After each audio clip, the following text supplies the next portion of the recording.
Hello दोस्तों। पाँव में सूजन होना एक काफ़ी कॉमन प्रॉब्लम है। कई ऐसी दवाएं हैं जिसके साइड इफ़ेक्ट से लोगों को पाँव में सूजन होने लगती है।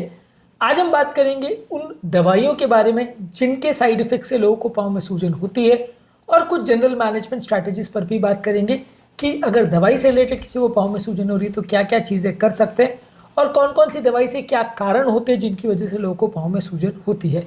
टॉपिक बहुत इंपॉर्टेंट है क्योंकि पाँव में सूजन होना काफ़ी कॉमन प्रॉब्लम है, लोग इससे अक्सर परेशान रहते हैं। इसके कारणों को समझना ज़रूरी है, तभी हम बीमारी को प्रॉपरली मैनेज कर सकते हैं और इसको दवा के साथ कोरिलेट कर सकते हैं, क्योंकि ज़्यादातर लोगों को ये कॉन्सेप्ट ही नहीं पता होता कि दवाई की वजह से भी पाँव में सूजन हो सकती है। टॉपिक पर जाने से पहले जो लोग हमारे चैनल पर नए हैं उन्हें रिक्वेस्ट करूँगी चैनल को सब्सक्राइब करें, वीडियोज़ को लाइक करें, शेयर करें, फॉलो करें, कमेंट करें, पूरा देखें। सबसे पहले हम बात करेंगे कौन कौन सी दवाइयाँ की कैटेगरीज है जिनसे पाँव में सूजन होती है और कैसे होती है। इसके बाद हम ओवरऑल मैनेजमेंट स्ट्रैटेजीज पर बात करेंगे, कुछ जनरल टिप्स भी आपको देंगे जो इस मामले में आपके लिए उपयोगी होंगे। चलिए शुरू करते हैं पॉइंट वीडियो।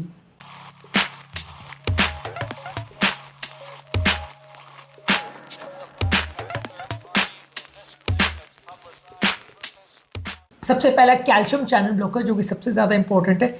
इसमें एम्लोडिपिन बहुत कॉमन बीपी की दवा इससे होता है। इसके अलावा बीपी के लिए यूज़ की जाने वाली निफेडिपिन, हार्ट की रिदम प्रॉब्लम्स के लिए यूज़ की जाने वाली दवाई डेल्टाएजेम और वेरापामिल, और कई बार जो बीपी की नई मेडिसिन आई है सिलिडिपिन, ये सारी ही चीज़ें पेरिफेरल वेसल्स को डायलेट करती है, जिससे पेरिफेरल वैस्कुलर रेजिस्टेंस कम हो जाता है, कैपिलरी प्रेशर बढ़ जाता है, जिससे फ्लूइड लीक होने लगता है और पाँव में सूजन आती है। ज़्यादातर इस तरह के पेशेंट्स में आपको डोज को एडजस्ट करना चाहिए, या आपको दवा स्विच ओवर कर देनी चाहिए, दूसरी दवा ले लीजिए और कुछ टाइम के लिए पेशाब बढ़ाने वाली दवा दे दीजिए, तो सूजन उतर जाएगी, और उसके बाद अगर आप दवा चेंज कर देंगे तो दोबारा नहीं आएगी। इसमें कोई परमानेंट डैमेज या कोई घबराने का इशू नहीं होता। इसके अलावा जो कॉमन पेन किलर्स है जैसे non steroidal anti inflammatory drugs, इसमें आइबुप्रोफेन, नेप्रोक्सिन और सेलेकॉक्स की आती है दवाइयाँ। ये दवाइयाँ शरीर में सोडियम और वाटर का रिटेंशन करती है, जिसकी वजह से बॉडी में प्रोस्टाग्लैंडिन्स कम होते हैं, जिसकी वजह से लोगों का पानी भरता है पाँव में। इससे किडनी फंक्शन जो है कॉम्प्रोमाइज़ होता है, फ्लूइड बैलेंस कॉम्प्रोमाइज़ होता है, जो ये प्रोस्टाग्लैंडिन का इनिबिशन होता है। ये दवाई का मैकेनिज्म ऑफ एक्शन है। ज़्यादा समय तक यदि हम इस तरह के पेन किलर्स लेते हैं तो किडनी पर ये असर करती है और उस पाँव में सूजन हो सकती है। हम इस तरह के पेशेंट्स में डोज को कम कर सकते हैं, दवा को बदल सकते हैं, या पैरासीटामोल या इस तरह की मेडिसिन ले सकते हैं, दूसरे पेन रिलीफ मैकेनिज्म्स पर ट्राई कर सकते हैं, जिससे कि सूजन कम हो जानी चाहिए।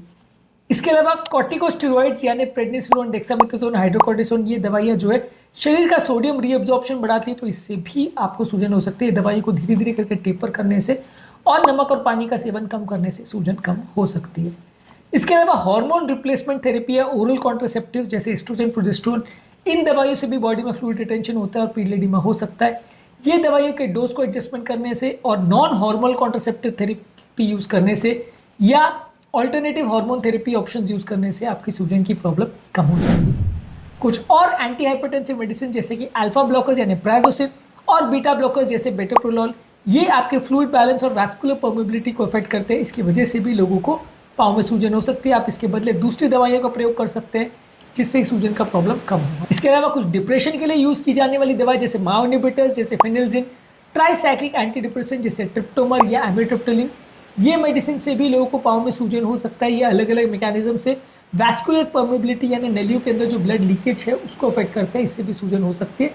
आप ये दवाइयों को बंद कर सकते हैं या चेंज कर सकते हैं, तो ये सूजन कम हो जाएगी। डायबिटीज़ के लिए प्रयोग की जाने वाली दवा थायाजोलिडीन डायोन यानी पाइग्लेटाजोन या रोजिग्लेटाजोन, ये दवाइयों से भी बॉडी में सोडियम रीअब्जॉर्प्शन बढ़ता है और इससे भी पाँव में सूजन आ सकती है। इस दवाई को डोज को चेंज कर सकते हैं, दवा को चेंज कर सकते हैं, कुछ टाइम के लिए पेशाब बढ़ाने की दवा दे सकते हैं, इससे आपका सूजन का प्रॉब्लम कम हो जाएगा। तो अभी तक हमने बात करी कौन कौन सी कैटेगरी की मेडिसिन है जो सूजन बढ़ा सकते हैं। इसमें बहुत सारी ऐसी कैटेगरीज और दवाइयाँ हैं जो कॉमनली यूज़ होती है, लेकिन ज़्यादातर लोगों को नहीं पता कि इससे सूजन हो सकती है।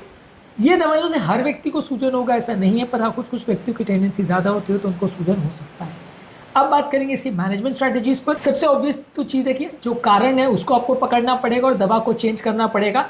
दवा का या तो आप डोज एडजस्ट करके भी देख सकते हैं, कई बार हायर डोज देने से सूजन ज़्यादा होगी, डोज कम करने से वो चली जाएगी, या दवा को आप चेंज करके उसी ग्रुप की दूसरी बीपी की दवा या दूसरी दवा जो डायबिटीज़ की है वैसी दवा आप देंगे तो ये प्रॉब्लम सॉल्व हो जाएगी। कुछ टाइम के लिए सूजन को कम करने के लिए आप पेशाब बढ़ाने वाली दवा यानी डायबिटिक्स का प्रयोग भी कर सकते हैं। इसके अलावा आप डाइट में एडजस्टमेंट्स कर सकते हैं, जहाँ पे आप ऐसी चीज़ों का प्रयोग मत करिए जिससे फ्लूइड रिटेंशन हो। पानी पर्याप्त मात्रा में लेना चाहिए, बहुत ज़्यादा भी नहीं, बहुत कम भी नहीं लेना चाहिए। रेगुलर बेसिस पे एक्सरसाइज करनी चाहिए और पाँव को थोड़ा देर तक उठा के रख सकते हैं। पीलीडीमा के लिए क्या क्या चीज़ें कर सकते हैं, ये हमारे चैनल पर वीडियो अवेलेबल है, इसे ज़रूर चेकआउट करें। इसके अलावा आप कुछ टाइम के लिए कंप्रेशन स्टॉकिंग्स या हाई प्रेशर के मोजे पहन सकते हैं जो पानी का एक्यूमुलेशन पाँव में कम कर सकते हैं।